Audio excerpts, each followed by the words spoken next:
Letting go is one of the most powerful decisions you can make for your personal growth, your mental health, and your emotional well-being. When we release what no longer serves us, we create space for healing, learning, and self-discovery. But letting go isn't always easy. That's because our minds and emotions are deeply wired to hold on to what's familiar. In this video, we'll explore the real reasons we cling to pain, regret, or even outdated goals. And we'll look at practical strategies to release them. From emotional intelligence to habits that support healing, this is your guide to freedom and renewal. Our brains are hardwired to seek comfort in the known, even if that comfort causes us pain. This is rooted in the psychological need for certainty, safety, and identity. When we hold on to the past, it often feels like we're preserving something important, but in reality, we're avoiding the discomfort of the unknown. A study in behavioral psychology found that people actually prefer a known negative outcome over an uncertain but potentially better one. This mindset, it really keeps us stuck.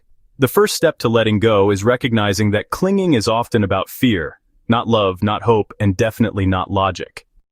Holding on to emotional pain can lead to chronic stress, which directly affects both your physical and mental health. Studies show that prolonged stress raises cortisol levels, weakens the immune system, and impacts brain functions such as memory and decision-making. Emotional tension can also manifest physically through headaches, digestive issues, and muscle tightness. Over time, this buildup erodes your energy, your mood, and your ability to think clearly. Letting go isn't just a psychological practice, it's a health decision. Your body reflects what your mind refuses to release, so healing often starts with surrender. Enjoyed the video so far? If you have, hit the like and subscribe. It really supports the channel and lets me know you appreciate the content. Don't forget to check out the recommended reading in the description. Let's get back to it. The good news is that your brain is not fixed. Through neuroplasticity, you can rewire thought patterns that keep you stuck in cycles of overthinking or regret. This means every time you consciously choose to respond differently by practicing mindfulness, reframing negative thoughts, or breaking old routines, you're literally reshaping your brain. For example, when you replace a ruminating thought with gratitude or a calming breath, you're weakening the old neural pathway and building a new one. Over time, letting go becomes less about force and more about repetition. Healing is not a destination, it's a daily decision to think differently. Letting go becomes easier when you adopt a mindset focused on learning rather than loss. A growth mindset encourages you to view painful experiences as opportunities to grow, not just wounds to heal. People who embrace this perspective often bounce back faster from setbacks and are more open to change. Imagine a person who lost a job but chose to see it as a chance to start a new venture. That mental shift didn't erase the pain, but it gave it purpose. When you believe life is happening for you, not to you, even endings can be beginnings. Emotional intelligence plays a powerful role in letting go because it helps you recognize and process feelings instead of avoiding them. Naming your emotions, such as sadness, anger, or fear, activates parts of the brain that help you regulate them.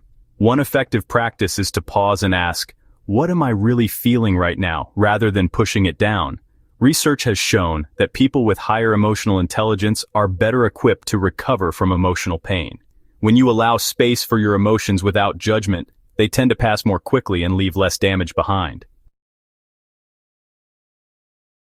Daily habits are the foundation of any transformation.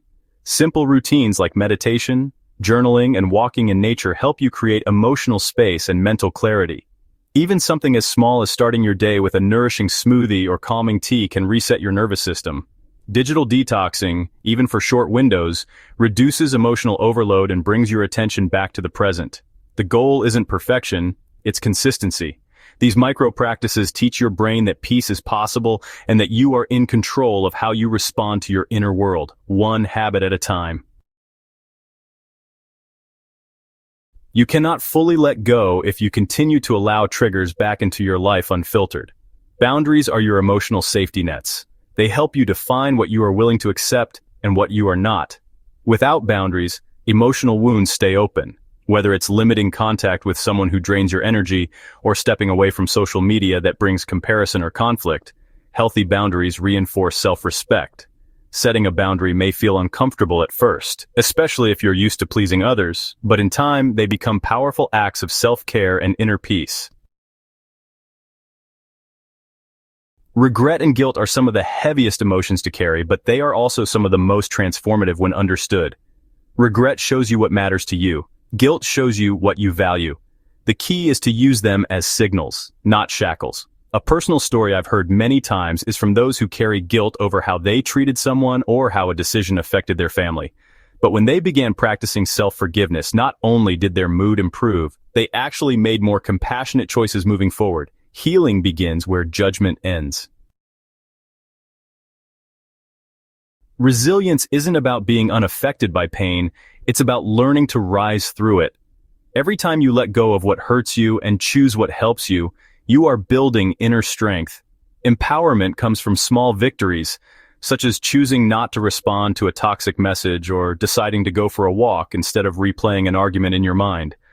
Over time, these choices build a foundation of strength.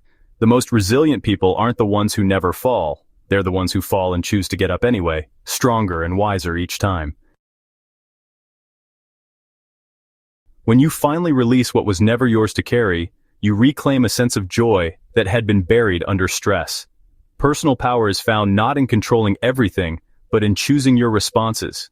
Joy begins to return when you allow new experiences to take root, whether that's laughing more freely, connecting with someone new, or simply being present in your body. The act of letting go gives your energy back to you. You begin to realize that freedom was never about the other person or the situation. It was about what you chose to hold and what you chose to release.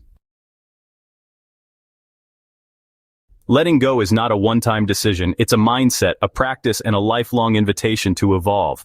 Each day you'll face the choice to carry a story forward or put it down with grace. Progress may be slow, and there will be moments when old emotions return, but that doesn't mean you've failed. It means you're human. Keep moving, keep choosing growth, and remember, you are not what happened to you. You are what you choose to become. The path forward is yours, and it starts with one powerful decision: to let go. Thanks for watching. If you enjoyed the video, don't forget to like, subscribe, and hit that notification bell. See you in the next one.